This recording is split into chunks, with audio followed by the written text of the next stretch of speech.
Finally talking peace. After more than 3 years of fighting, Ukraine and Russia have begun negotiations to end the war. President Trump wants the bloodshed to end and a just and lasting peace negotiated. But that's easier said than done. Joining us, a geopolitical analyst, Bill Ganasti. Mr. Ganasti is a Turkish-American film producer who worked for 15 years as a Turkish press officer at the United Nations.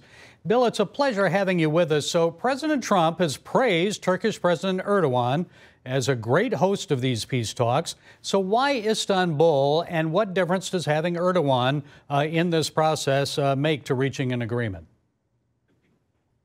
Erdogan and Turkey was the only country that was accepted by both Ukraine and Russia during their war. Turkey tried to prevent the war, and they have the confidence of both leaders.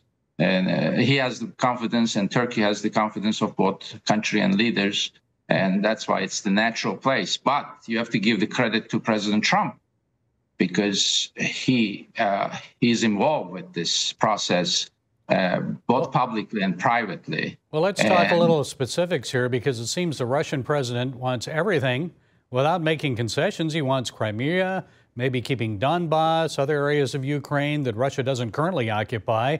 Also, no NATO membership for Ukraine, probably oil and gas pipeline rights. So how do they reach a deal under those terms? If we go back to what was the circumstances when President Trump was in power and what transpired during the Biden administration, then, of course, Russian President Putin will start demanding the most at this time after all this, what went through last 4 years. And from that perspective, this is a negotiation point. They are going to sit down and negotiate.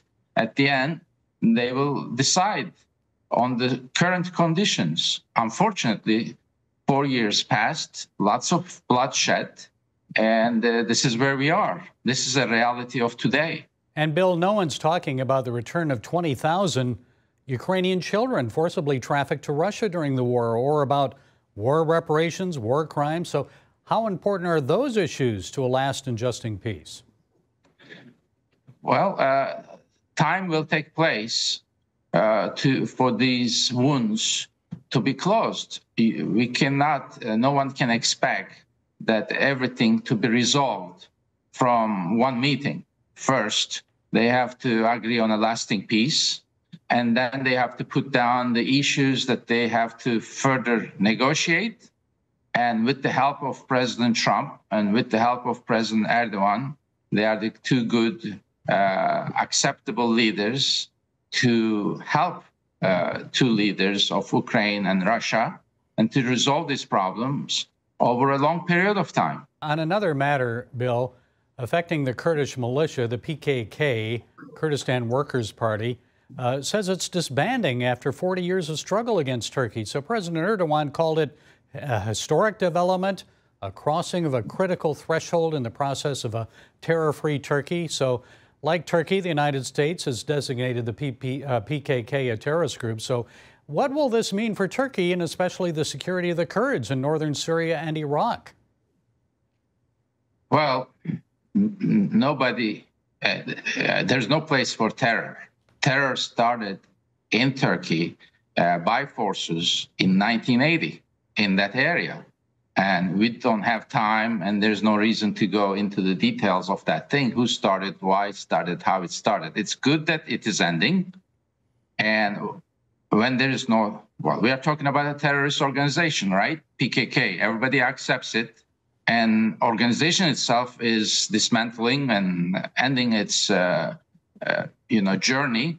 And that tells us that something positive is taking place. These problems are the problems of the past, and it's about time that they ended, whether it is terrorism, whether it is war, whether the trade, the tariffs is going to bring a new order, fair trade, like the president say, equalize everything, prices, and all these things are modernity, where we are going, instead of remaining in the relics of past times. what Clinton, Bush, and Biden and Obama administrations represented. They lived in the past. President Trump lives in the future. He tried to live in the future when he was a 45th president.